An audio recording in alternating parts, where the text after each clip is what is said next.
En este podcast exploraremos la concepción del lenguaje según Johann Gottlieb Fichte, destacado filósofo alemán del siglo XIX. Sus ideas sobre el lenguaje están principalmente plasmadas en su obra Fundamentos de toda la teoría de la ciencia, escrita en 1794. A través de esta obra, Fichte examina la relación entre el lenguaje y el pensamiento individual y de los pueblos. A lo largo de esta exposición, estructuraremos la discusión en torno a varios aspectos fundamentales. En primer lugar, exploraremos la visión de Fichte sobre la naturaleza del lenguaje. Luego indagaremos en la relación que establece entre lenguaje y pensamiento. Posteriormente examinaremos su perspectiva acerca de la concepción entre lenguaje y realidad. Y finalmente cerraremos el análisis con una crítica desde la perspectiva del materialismo filosófico. Naturaleza del lenguaje en Fichte.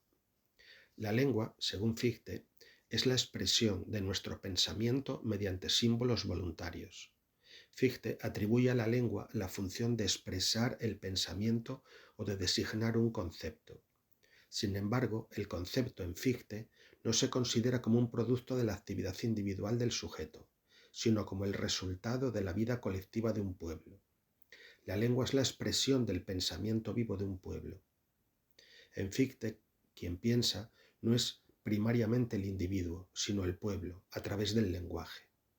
El individuo piensa a través del pensamiento del pueblo, y este pensamiento es la misma lengua del pueblo, en cuanto objetivada en los actos lingüísticos y las obras lingüísticas. Por lo tanto, la lengua no es solo medio de expresión de un pueblo, sino que la lengua en Fichte se convierte en el órgano mismo de la razón de un pueblo, de su espíritu o de su conciencia. La lengua en Fichte adquiere un estatus así peculiar al ser considerada como el pensamiento vivo del mismo pueblo. Identificar la lengua con el espíritu del pueblo implica reconocer que las palabras, expresiones y construcciones lingüísticas no son meras formas vacías, sino manifestación directa de la esencia y la vitalidad de un pueblo. La lengua es así el órgano mismo de la razón o pensamiento del pueblo y de los individuos que lo habitan. En Fichte no son los individuos los que configuran el lenguaje, sino que más bien es el lenguaje el que los configura a ellos. En lugar de ser los individuos los configuradores primarios del lenguaje, Fichte sostiene que es el lenguaje del pueblo el que configura a los individuos y moldea la forma en que piensan, comprenden y actúan. Relación entre lenguaje y pensamiento. La propuesta de Fichte implica una reconfiguración significativa en la relación convencional entre pensamiento y lenguaje. Según él, el pensamiento subjetivo no constituye la base del lenguaje, como hemos visto. Más bien, es el pensamiento subjetivo el que se ve determinado por el lenguaje, que está organizado socialmente dentro de la comunidad. Esta inversión conceptual destaca la primacía del lenguaje como factor determinante en la formación y expresión del pensamiento individual. En la dialéctica entre lenguaje y pensamiento, Fichte postula una interdependencia esencial. Desde su perspectiva, el pensamiento individual no puede separarse del tejido del lenguaje común o pensamiento colectivo. El pensamiento colectivo ejerce una influencia modeladora sobre los pensamientos individuales, pero simultáneamente los pensamientos individuales de figuras destacadas de la comunidad contribuyen a dar forma al pensamiento colectivo. En este marco, el lenguaje se erige como la manifestación del pensamiento del pueblo, una síntesis compleja que incorpora las contribuciones intelectuales de grandes líderes y figuras destacadas. Estos líderes moldean el pensamiento individual de los habitantes, quienes lo reciben, y dentro de este contexto surgen nuevas figuras capaces de apropiarse creativamente del legado lingüístico. La historia se desenvuelve continuamente sobre la base de la lengua común, sirviendo como un medio dinámico que conecta la herencia cultural con la creatividad y la adaptación constantes. Relación entre lenguaje y realidad. Para Fichte, la realidad es todo lo que se opone al yo creador infinito, que es la historia dialéctica de los diferentes pueblos sobre la tierra. La realidad es el no yo, lo que no es el yo y se le opone, en cuanto es realidad no conmensurada por el yo, realidad no racionalizada. El yo es la historia de los pueblos, en cuya dialéctica mutua se van asimilando unos a otros y desarrollando a través de esta dialéctica el yo infinito creador.